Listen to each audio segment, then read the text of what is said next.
아멘. 로마서 6장 1절부터 14절까지 본문 말씀을 통해 그의 부활과 같은 모양으로 연합한 자라는 말씀의 제목으로 하나님 말씀 증거하겠습니다. 오늘 본문에서는 그리스도의 죽음과 부활 그리고 연합함에 대해서 말씀하고 있습니다. 5절에 나와 있습니다. 5절 말씀 함께 읽겠습니다. 만일 우리가 그의 죽으심과 같은 모양으로 연합한 자가 되었으면 또한 그의 부활과 같은 모양으로 연합한 자도 되리라. 이렇게 증거하고 있습니다. 오늘 부활주의를 맞이하고 있는데요. 그리스도의 부활이라고 하는 것은 기독교의 핵심이자 본질의 내용이 되는 것이지요.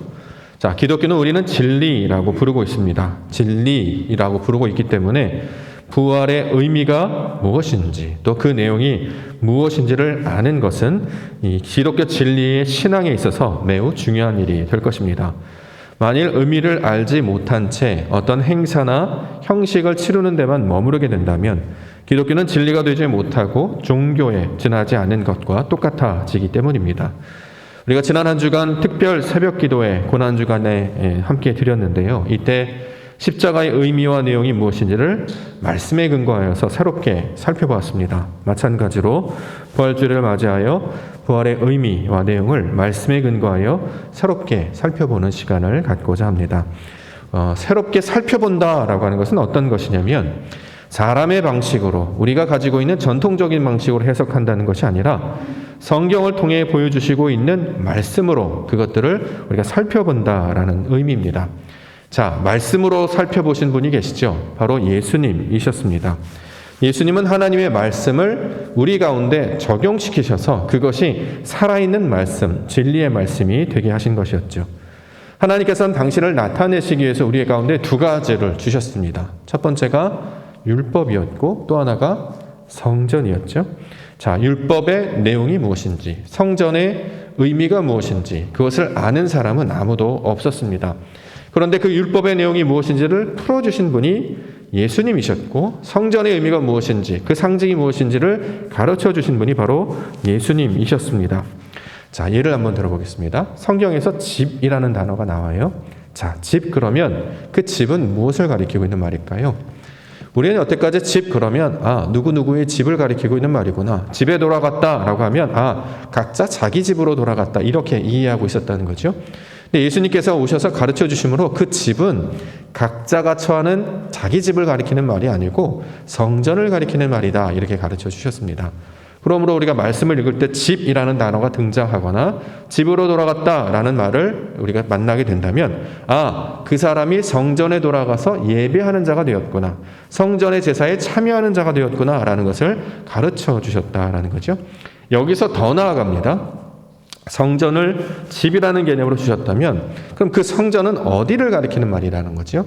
대부분의 사람들은 성전 그러면 저 예루살렘 땅에 있는 그 성전을 떠올렸습니다. 그런데 예수님께서 진리로 우리 가운데 가르쳐 주심으로 가르쳐 주신 성전은 건물을 가리키는 말이 아니고 바로 너희가 우리가 성도가 하나님이 거처하실 처소 하나님의 성전인 것을 가르쳐 주셨다는 거죠. 이처럼 예수님은 하나님의 말씀을 해석해 주셨을 뿐만 아니라 그 말씀이 우리 가운데 적용되는 말씀으로 풀어주셨습니다. 그래서 이것을 가리켜서 우리는 진리 이렇게 부르고 있는 것이죠. 그러므로 오늘 부활절을 맞이해서 부활의 의미를 살펴볼 때 이것을 우리가 진리로 받아야 할 것입니다. 진리, 사건과 내용 안에 담겨져 있는 하나님의 의도라는 것이겠죠. 그래서 이것을 우리가 그 내용으로 받아들여야 하나님이 뜻하신 말씀이요 우리 가운데 살아 역사하시는 진리의 말씀이 될 것입니다. 보통 우리가 예수님이 부활하셨다라고 하는 것은 기쁜 소식으로 우리가 알고 있었죠. 그래서 많은 사람들이 이야기해요. 예수님 부활하셨습니다. 기쁜 소식입니다. 근데 중요한 거는 그래서요. 예수님이 부활하셨다는 것과 나와 무슨 상관이 있습니까? 이게 세상 사람들이 받아들이기 힘든 내용이잖아요. 예수님이 단순히 역사적 사실을 통하여 부활하셨다는 그 일이 나와 무슨 상관이 있는가? 자, 이것을 우리 가운데 진리로 받아들이기 위해서는 예수님이 해석하셨던 방식, 그 예수님의 부활이 역사적 사실로 머물러 있는 것이 아니라 바로 나를 향해 주시는 하나님의 말씀으로 하나님의 의도로 깨달아서 나에게 그 예수의 부활을 적용해야 한다는 거죠. 그래야 진리가 되는 것이고 이것이 살아있는 하나님의 말씀이 되는 것입니다. 우리가 천국의 내용을 살펴본 적이 있죠. 천국은 무엇입니까? 하나님의 나라, 우리가 보통 이렇게 부르는데요. 천국. 하나님의 나라는 사람이 죽어서 가는 저기를 가리키는 말이 아니라고 했어요. 장소적 개념이 아니었습니다. 천국은, 하나님의 나라는 하나님의 말씀으로 살아가는 지금 현재 그러한 상태를 가리켜서 하나님의 나라, 천국 이렇게 말하고 있는 것이죠. 천국의 개념을 우리 가운데 적용을 하면 우리가 하나님의 말씀에 붙잡힘을 받아서 그 진리로 살아가면 우리가 바로 하나님의 나라가 된다. 이것을 우리가 누가복음을 통해서 계속해서 살펴보았습니다. 그러면 부활의 내용도 같은 의도로 우리가 이걸 받아들여야 되겠죠. 부활, 나중에 죽어서 다시 살아난다는 이야기일까요? 나중에 먼 훗날에 나이가 들고 들어서 나중에 아파서 나중에 죽었는데 다시 살아났어. 지금은 그러면 부활은 어떤 의미일까요? 자, 부활도 같은 개념으로 우리가 받아야 된다는 거죠. 부활은 나중에 나이가 많이 먹어서 육신이 쇠해져서 그렇게 힘이 없어서 죽었다가 다시 살아나는 그런 의도로 주신 말씀이 아니라 지금 현재 하나님의 말씀으로 새롭게 살아가게 되는 그런 상태를 가리켜서 부활이라고 이야기하고 있는 것입니다. 이것을 우리가 이해하고 있어야 부활이 저기 저 나라의 소식, 저기 저 나라의 역사적 사건, 저들이 말하는 하나의 구호나 하나의 어떤 선언으로 끝나는 것이 아니라 예수 그리스도의 그 부활이 나와 관련되어 있는 말이고 바로 내가 하나님의 말씀으로 다시 살게 하시려고 우리 가운데 말씀해 주신 하나님의 진리의 말씀이구나. 자, 이것을 우리가 깨닫게 된다라는 것입니다. 그러므로 그리스도의 부활이 단순히 예수 그리스도가 살아나는 그 역사적 사실을 인지하는 것으로 끝나는 것이 아니라 그 그리스도의 부활이 저와 여러분들 안에 실제로 일어나게 되기를 간절히 소망합니다. 이게 부활의 진정한 본질이요 내용이 되어야 된다는 거죠. 그래서 오늘 본문에서는 그리스도의 부활 아래 당신들도 우리들도 모든 이들도 그 부활을 경험하기 위해서 그리스도의 부활과 같은 모양으로 연합한 자가 된다. 이렇게 지금 증거하고 있는 것입니다. 우리가 그리스도의 부활 이것을 기념하는 시간에 하나님께서 말씀하신 그리스도의 부활이 내 안에 이루어지게 하여 주시옵소서. 예수님이 부활하셨대. 그럼 나는 가만히 있어. 이게 아니라 예수님이 부활로 보여주셨잖아요. 그럼 그 보여주셨다면 우리도 똑같이 하라는 거 아니겠습니까? 우리도 부활하라는 거죠. 어떻게 해요? 주님께서 보여주신 십자가 지시고 달려 죽으셨다가 3일 만에 다시 살아나셔서 부활의 모양으로 나타나신 것처럼 너희도 그렇게 할 것을 우리 가운데 강조하고 있는 것입니다. 그래서 부활이 우리에게 의미가 있는 것이죠. 왜요? 생명을 얻는 날이고 새롭게 살아나고 다시 살아나는 날이 되기 때문입니다. 단순히 우리가 구호나 우리의 어떤 행사로만 끝나는 것이 아니라 부활절을 맞이했다면 내가 부활하셔야 돼요. 여러분이 새롭게 바뀌셔야 된다는 거죠. 이걸 다른 말로 예배라고 말하죠. 하나님께 우리가 날마다 모여서 또는 주일마다 모여서 예배합니다. 부활을 기뻐하는 것이죠. 하나님의 부활을 진정으로 경험한 자들이 함께 모이는 그 일이 바로 예배가 되는 것인데 그 부활은 3월 몇째 주에 일어나는 일, 4월 몇째 주에 그런 일이 아니라 날마다 경험하며 살게 하시는 하나님께서 주시는 선물과도 같은 내용이 된다라는 것입니다. 다만 부활의 의미가 뭔지 모르니까 나는 죽었다가 살아나야지, 어떻게 바뀌었다가 나는 돌이켜야지, 이것으로만 우리가 매여 있으니까 우리가 이것을 제대로 이해하지 못하는데 오늘 주신 말씀을 통해서 다시 한번 그 의미와 내용을 찾아보고 그리스도의 부활에 동참하시는 우리 믿음의 성도님들과 교회가 되기를 주님의 이름으로 간절히 축원합니다. 부활해야 돼요. 살아난다는 뜻이죠. 그럼 가장 먼저 뭘 해야 될까요? 부활하려면 뭘 해야 되죠? 성경은 죽어야 된다 이렇게 얘기하고 있습니다. 2절과 3절 보겠습니다. 2절과 3절 그럴 수 없느니라 주에 대하여 죽은 우리가 어찌 그 가운데 더 살리요 무릇 그리스도 예수와 합하여 세례를 받은 우리는 그의 죽으심과 합하여 세례를 받은 줄을 알지 못하느냐. 자, 우리가 죽음에 관한 이야기는 계속해서 설명을 드리고 있는데요. 성경에서 말하는 죽음은 영적 죽음을 가리키는 말입니다 라고 말씀드렸습니다. 영적 죽음, 영적으로 죽는다는 게 뭐냐? 자, 죽음의 상태가 되려면 어떤 일이 일어나야 죽는다라고 말할까요? 우리에게 한번 적용을 해보죠. 죽었어요. 어떻게 될 때 죽었다라고 얘기할까요? 우리 세상에서 말하는 죽음은 호흡이 없는 상태를 말하는 거잖아요. 숨을 쉬지 않아요. 그럼 죽었다라고 얘기하죠. 마찬가지로 하나님의 백성, 거룩한 성도들이 어떻게 살아야 되냐면 하나님의 호흡으로 살아야 된다는 것입니다. 아담을 창조하시고 생기를 부르셔서 생명을 만들어 주셨어요. 그래서 그가 산자가 되었다는 거죠. 그래서 나중에 하와라는 이름을 붙여주게 됩니다. 이걸 살았다라고 이야기하죠. 그런데 하나님의 말씀, 그 영을 따르지 아니하고 자기가 좋아하는 스타일대로 자신의 육신의 생각대로 하다 보니 영이 떠나가게 돼요. 호흡이 떠나가게 돼요. 말씀이 떠나가게 돼요. 이걸 성경에서 뭐라고 그러냐? 죽었다라고 이야기한다는 거죠. 그래서 성경에서 죽음이라는 단어가 나오면 영적 죽음을 가리키는 말이구나 이렇게 이야기하고 있습니다. 자, 우리가 살아있지만 하나님의 호흡이 없어요. 하나님의 말씀이 없고 하나님의 영이 없으면 살았으나 산 자가 아니고, 그렇죠? 우리가 들어도 보지 못하고 보아도 보지 못하는 그런 상태가 되는 것을 성경은 죽은 자다 이렇게 말씀하고 있습니다. 그런데 문제는 죽은 자이기 때문에 우리가 죽었는지를 우리는 모르고 자출한다는 거예요. 잠자는 자가 스스로 잠자는 자를 아는 게 아니라 죽은 자가 스스로 죽었다고 깨닫지 못하고 있었다는 거죠. 이 죽은 자인 것을 알게 되는 것은 내가 누군가 생명을 주시거나 누군가 흔들어 깨우지 않으면 내가 죽어있는 상태라는 걸 모르는 것이에요. 그래서 이걸 창세기에서는 이 죽음의 상태, 하나님의 호흡이 없는 상태, 이 말씀이 없는 상태를 어떻게 해요? 혼돈과 공허, 흑암과 기품 이렇게 표현하고 있는 것이죠. 그때 하나님께서 뭐라고 합니까? 하나님의 영이 수면에 운행하시다가 첫 번째로 주실 말씀, 빛이 있으라 이렇게 선포하시는 것이죠. 빛이 들어오게 되면 어떻게 해요? 내가 죽은 자였구나라는 것을 깨닫게 되는 것입니다. 이게 부활로 나아가는 과정이 된다는 거예요.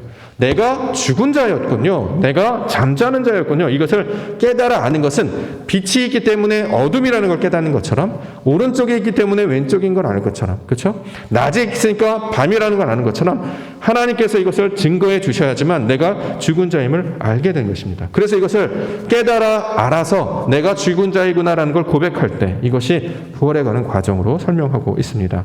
그러면 성경에서 말할 때 이 죽음의 상태를 성경에서는 어떻게 표현하고 있냐면 출애굽기로 설명을 하고 있었죠. 우리가 출애굽기 말씀을 살펴봤습니다.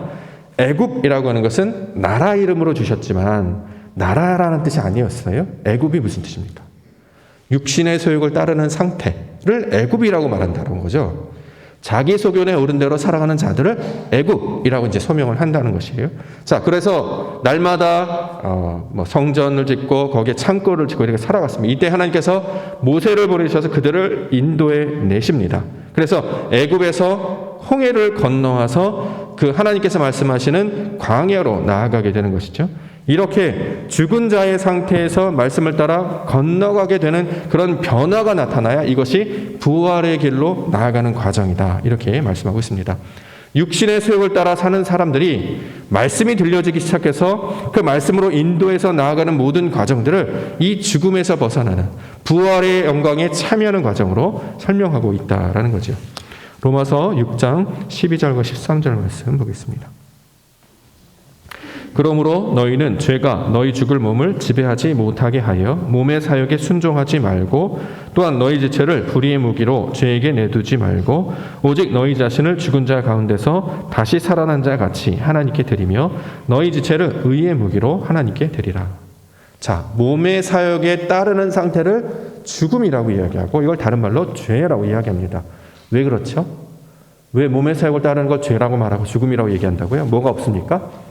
하나님의 호흡이 없다라는 거예요. 하나님의 영이 없다. 다른 말로 말씀이 없이 자신의 생각과 의지대로 살아가는 그러한 상태를 성경은 죽음 이렇게 이야기한다는 것이요.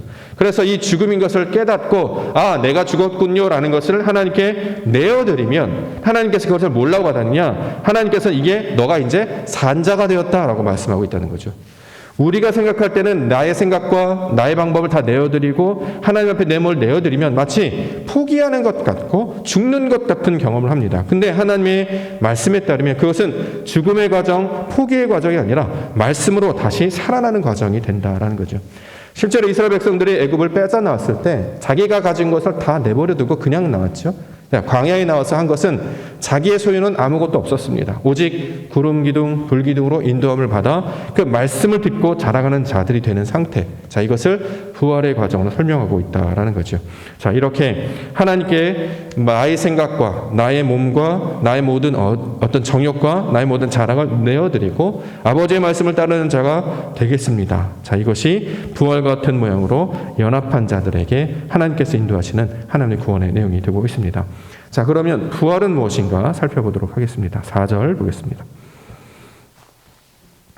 4절 그러므로 우리가 그의 죽으심과 합하여 침례를 받음으로 그와 함께 장사되었나니 이는 아버지의 영광으로 말미암아 그리스도를 죽은 자 가운데서 살리심과 같이 우리로 또한 새 생명 가운데서 행하게 하려 함이라. 자, 부활이라고 하는 것, 다시 살아난다라는 뜻이겠죠. 성경에서 말하는 부활의 진짜 의미가 무엇이냐면 단어적으로 이걸 풀이해 보면 위로 일어서다라는 뜻을 가지고 있습니다. 위로 일어서다. 위로 일어서다라는 것은 아버지의 말씀으로 하나님의 진리로 나의 것들이 세워지는 것을 가리키고 있는 말입니다. 원래 나는 내 것이 있었어요. 내 것을 붙잡고 살아갔다는 거죠. 근데 이게 무너져요. 이거 죽음이라고 얘기하죠.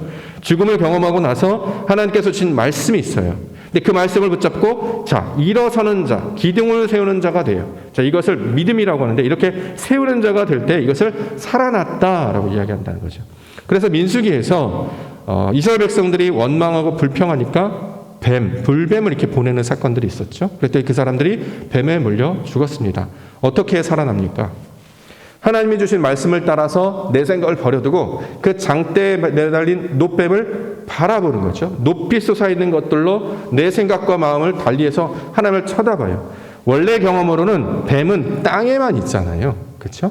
바닥만 보고 있었어요. 그래서 원망하고 불평하고 그러면 그 가운데 물려 죽게 될 수밖에 없는데 모세를 통해서 말씀을 주세요. 자, 장대에 놋뱀에다 그걸 올려다 쳐다봐. 그럼 살 것이야. 상식적으로 보면 이게 이해가 안 되지만 어떻게 해요? 말씀에 의지하여서 내 생각하고는 다르지만 말씀에 따라서 신앙에 따르면 고기를 열심히 잡았던 어부 출신이었던 제자들이 밤이 맞도록 그것을 열심히 수고했지만 고기를 하나도 잡지 못했다는 거죠. 그때 예수님께서 뭐라고 합니까? 깊은 데로 가서 그물을 던지라. 나중에는 자 반대편에다 그물을 던지라. 고기가 어디에 있는 것을 제일 잘 아는 사람들은 전문가들이었던 당시 제자들, 어부 출신의 제자들이었죠. 그런데 제자들이 그렇게 얘기합니다. 내가 밤이 맞도록 수고하였지만 어떻게 해요? 말씀에 의지하여서 그래요. 그렇게 한번 해보겠습니다. 라고 했더니 그 많은 수확물을 얻게 되더라. 이렇게 지금 이야기하고 있다는 거죠. 자, 내가 원래 가지고 있던 경험, 지식, 생각을 무너뜨리고 하나님께서 선포된 말씀을 붙잡고 그대로 행해 보겠습니다. 라고 하는 말씀에 의해서 살아보겠습니다. 라고 하는 것을 성경에서는 부활이라는 단어로 설명하고 있다는 거죠. 이걸 깨달아야 미래에 벌어질 일이라고 생각하지 않는다는 거예요. 부활은 지금 일어나야 됩니다. 여러분과 제가 당장 부활의 백성으로 살아가야 된다는 거죠. 어떻게 해요? 내가 원래 가지고 있던 내 가치관, 내 지식, 내 경험, 내가 바랬던 그 방법들이 있다는 거예요. 이걸 어떻게 해요? 내려놓고 하나님께서 원하시는 뜻 가운데 보내신 상황과 말씀 안에 그것들을 붙잡고 나아간다는 거죠. 그래서 이것을 붙잡고 내가 그렇게 해보겠습니다 라고 말하면 이것을 부활이 됐다 이렇게 설명한다는 거죠. 위로 세워졌다. 다시 살아났다. 이렇게 되고 있는 것입니다. 단순히 부활이라고 했던 것은 죽었던 생명이 다시 생명을 이렇게 돌이켜 일어나는 것, 그것만을 말하는 게 아닙니다. 성질이 바뀌게 되는 거예요. 우리가 부활하려면 그럼 다 죽어야 됩니까? 우리가 다시 살아가려면 생명이 다 끊어져야 됩니까? 그런 말이 아니라는 거죠. 하나님의 백성이 아닌 자가 하나님의 백성이 되는 것을 성경은 부활이라고 얘기한다는 거예요. 이걸 제대로 깨닫고 있지 않으면 종교적으로 의식만 행사만 계속해서 매년마다 부활절을 열심히 지키지만 정작 자신은 부활하지 못한다는 거죠. 예수님이 부활하셨어. 나중에 되면 나도 다시 살아나겠지 뭐. 이렇게 끝나서는 평생 종교 생활을 하다가 이스라엘이 민수기체 방해에서 40년 동안 방황하다가 끝나버린다는 거죠. 그것으로만 붙들지 말고 진리의 말씀으로 우리가 그것을 붙잡고 살아가셔야 됩니다. 그렇기 때문에 신앙하는 사람들은 삶의 방향과 목적이 무엇이냐면 말씀을 따라가는 거 아니겠습니까? 나의 생각과 너의 생각을 따라가는 게 아니고 그리스도께서 말씀하신 그 말씀을 따라가요. 그렇게 해보고 그렇게 순종하며 나아가고 그것이 역사를 기대하고 그것이 우리의 최고의 가치관과 동기가 되어서 살아가는 것을 성경에서 부활이다 이렇게 이야기합니다. 다른 말로 부활은 죄에서 벗어나는 것이다 이렇게 설명하고 있기도 합니다. 6절과 7절에 나와 있습니다. 우리가 알거니와 우리의 옛사람이 예수와 함께 십자가에 못 박힌 것은 죄의 몸이 죽어 다시는 우리가 죄에게 종노릇하지 아니하려 함이니 이는 죽은 자가 죄에서 벗어나 의롭다 하심을 얻었습니다. 자, 죄에서 벗어나는 일이 뭐예요? 부활이라는 거예요. 죄에서 벗어나는 일, 다른 말로 우린 구원이라고 말하기도 하죠. 자, 그러면 죄가 뭔지를 알아야 되지 않겠습니까? 뭐가 죄죠? 나쁜 짓 하는 게 죄인가요? 뭐 당연히 그건 결과가 되니까 죄겠죠. 근데 성경에서 말하는 죄는 하나님의 뜻에서 빗나가는 상태를 죄라고 말하잖아요. 왜 빗나갔습니까?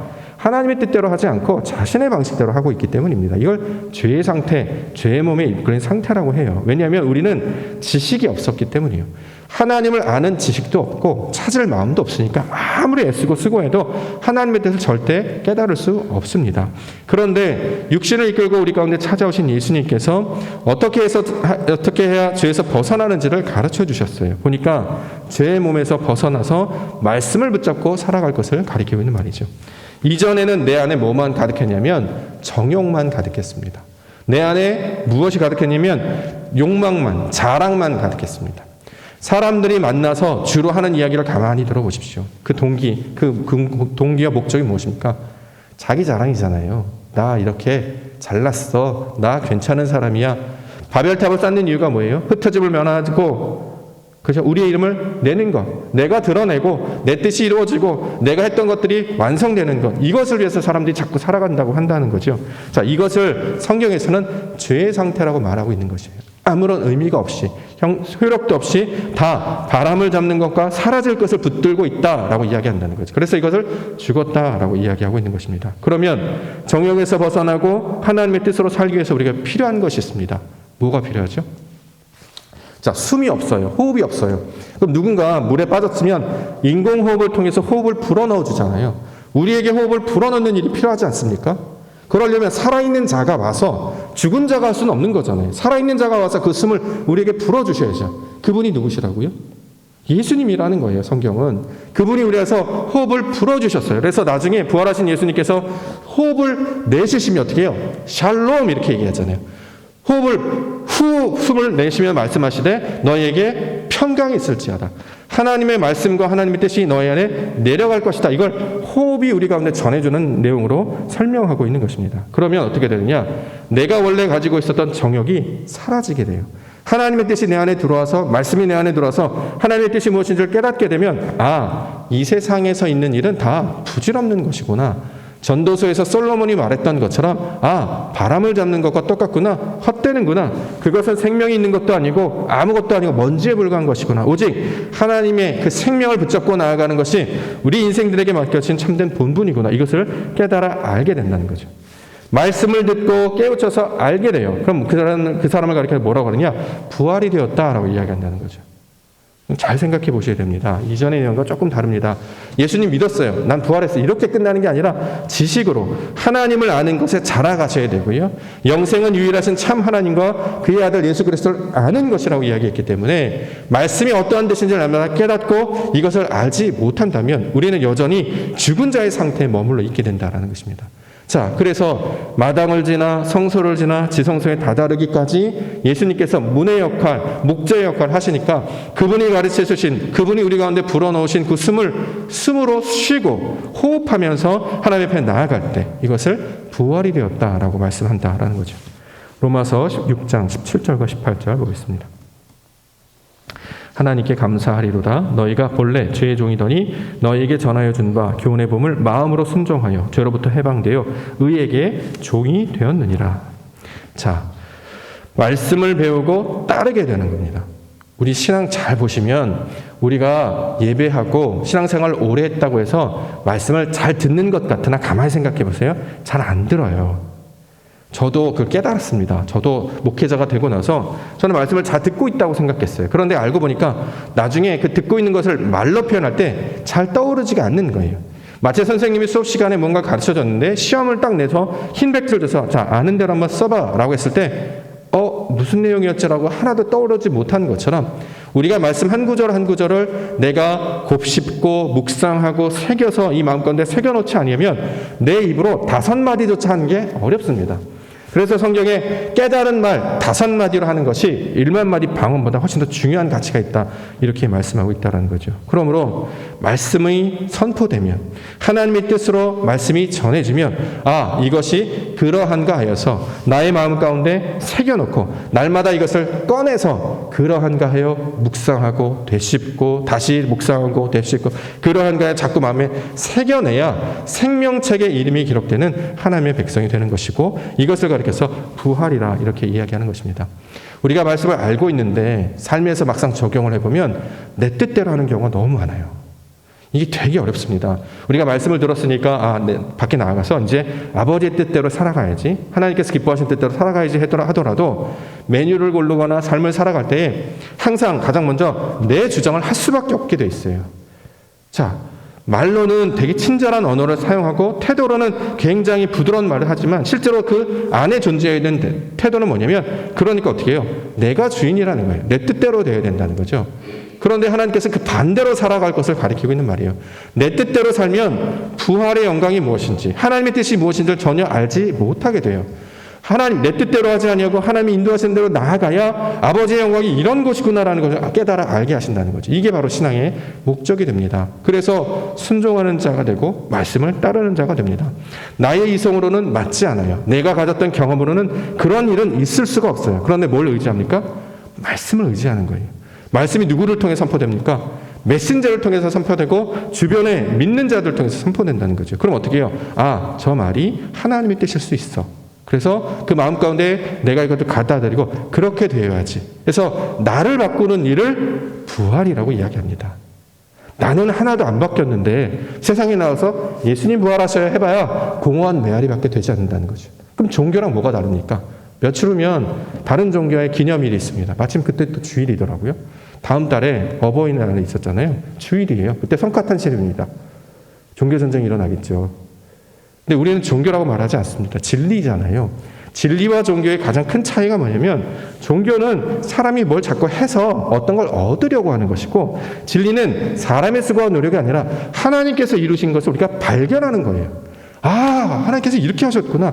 그가 역사하신 대로 그의 것들을 발견하며 나아가서 그 길을 따라가는 거죠. 그래서 이걸 진리로 이야기한다는 것입니다. 그게 나에게 역사하게 될 때 이게 진리의 말씀으로 적용이 된다라는 것이죠. 그러므로 옛습관, 옛사람의 습관, 옛사람의 생각 가운데서 벗어남을 통해서 여전히 내가 주인이 살던 그런 모습에서 벗어나서 말씀대로 살겠습니다. 하나님께서 원하시는 그 길로 나아가겠습니다. 이렇게 살 때 성경은 부활이 되었다라고 이야기하고 있는 것입니다. 마지막으로 주신 말씀은 연합함에 관한 이야기 하고 있습니다. 5절. 만일 우리가 그의 죽으심과 같은 모양으로 연합한 자가 되었으면 또한 그의 부활과 같은 모양으로 연합한 자도 되리다. 연합하다, 하나가 되다라는 뜻입니다. 두 사람이 하나가 된다는 건 무슨 뜻일까요? 같이 있는 건 하나가 되는 게 아니죠. 나도 있고 너도 있고 이건 하나가 되는 게 아니에요. 성경에서 말하는 하나는 하나의 속성으로 연결되는 거잖아요. 그렇죠? 성경에서 말하는 하나는 하나님의 속성으로 바뀌어지는 걸 하나가 되었다라고 이야기합니다.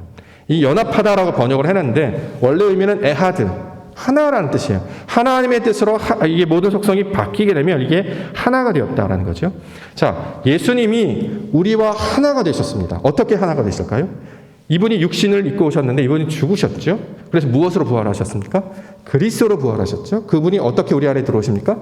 성령으로 들어오신다는 거예요. 말씀으로 우리 가운데 들어오셔요. 그 말씀이 우리 안에 침노하여 들어와서 우리 마음 가운데 새겨집니다. 그럼 우리가 어떤 존재가 되면 하나님의 나라가 되었다라고 이야기하죠. 말씀이 하나하나씩 새겨지는 거예요. 성전의 말씀이 하나씩 새겨지는 것처럼 우리 가운데 하나님의 말씀이 새겨지는 거예요. 그리고 이것을 생명책의 이름이 기록되었다라고 번역을 한다는 거죠. 우리가 기존에 알고 있었던 것은 생명책의 어떤 출석부처럼 저기 어딘가 있을 거라고 생각했어요. 이건 사람들이 방식하는 생각 같고, 하나님께서 들어오시기를 원하는 곳은 저 멀리 있는 곳에 우리를 초청하시는 게 아니에요.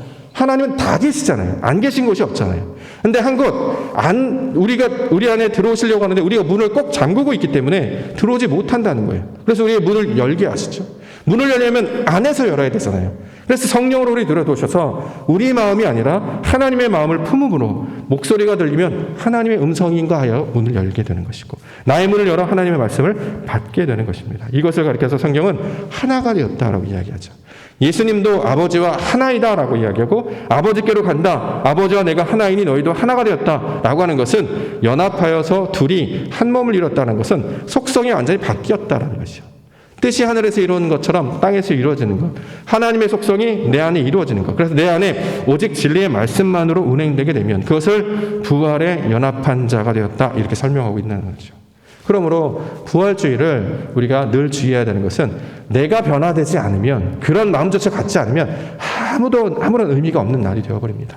오늘 주일을 맞이해서, 부활주의를 맞이해서 하나님, 내가 기존의 방식대로 하는 일이 있다면 깨닫게 하시고, 내가 여전히 나의 육신 가운데 매여 있다면 이걸 다 버리게 하시고, 진짜 온전히 하나님의 말씀만을 따르게 하여 주시옵소서.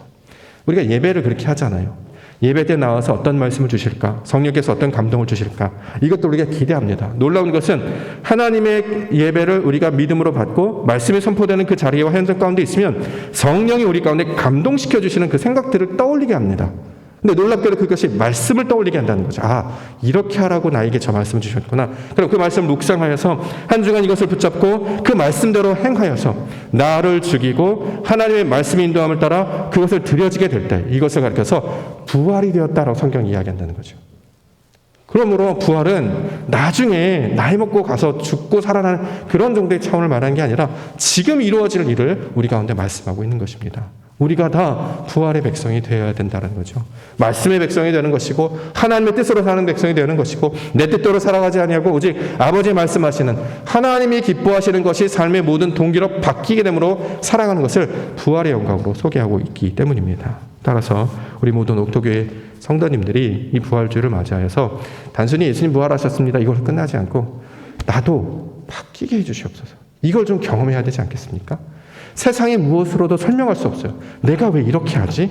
나 이 정도 사람 아니었는데. 나는 늘 원망하고 불평하고 정죄하고 미워하고 시기하고 이런 사람이었는데 아버지의 마음이 내 안에 들어와요. 말씀이 내 안에 충만하게 채워져요. 그랬더니 원망이 뭐로 바뀝니까? 찬송으로 바뀌는 것이고요. 믿음이 사랑으로 바뀌는 것이고, 그렇죠? 불평이 기쁨으로 바뀌게 되는 거예요. 어떻게 이런 일이 일어났죠? 여전히 십자가에 달려있는 상태인데 나의 삶은, 우리의 삶은 전쟁의 소식과 전염병의 소식과 기근의 소식 여전히 팽배해 있어서 밖에만 나아가면 마치 한 번도 두려움이 없으면 살지 못할 정도로 두려운 세상인데 이런 세상에도 불구하고 하나님의 나라처럼 사는 자들이 있다는 거죠. 그 사람들이 누굽니까? 교회, 하나님께서 부르셔서 말씀으로 부활의 영광으로 살아가는 자들이 바로 그러한 모습으로 보여주기 위해서 우리를 부르신 것입니다. 오늘 부활주를 맞이해서 그렇게 말씀으로 거듭나게 하시고 아버지의 나의 뜻에서 벗어나 하나님께서 펼치신 그 역사를 붙들게 하시옵시고, 그래서 그 영광 가운데 보여주시는 그것들을 믿음의 눈으로, 우리의 믿음의 귀로 듣고 보게 해주셔서 우리가 함께 만날 때 아, 이게 바로 하나님의 역사이군요 라는 것들을 마음껏 외치며 그것들을 하나님께 올려드리는 찬송으로 영광을 돌리고 그렇게 교제하는 우리 믿음의 성도님들 되시길 원합니다. 오직 주의 말씀과 동행하시며 부활의 영광으로 한 주간을 살아가시는 우리 믿음의 성도님들 되시기를 주의 이름으로 간절히 축원합니다. 기도하겠습니다. 아버지 하나님, 부활과 같은 모양으로 연합한 자 부르셨습니다. 예수님께서 이루신 그 일이 내 이 마음 가운데 이루어지게 하여 주시옵소서. 그리스도의 그 부활이 내 안에 이루어지기를 원합니다. 성령으로 역사하시고 말씀으로 역사하셔서 이제는 육신의 소욕을 따라 나의 생각을 따라 살아가지 아니하고 오직 그리스도 예수께서 보여주셨던 말씀을 따라 사는 인생으로 바뀌게 하여 주시옵소서. 이전에 경험하지도 못했던 놀라운 일을 하나님께서 행하여 주실 줄 믿습니다. 아버지의 형상을 닮은 자로 우리를 불러주셨사오니 오직 하나님의 영광을 향해 나아가는 아버지 하나님의 거룩한 부활의 백성들 되게 하여 주시옵소서. 거룩하신 예수 그리스도의 이름으로 간절히 기도합나이다. 아멘.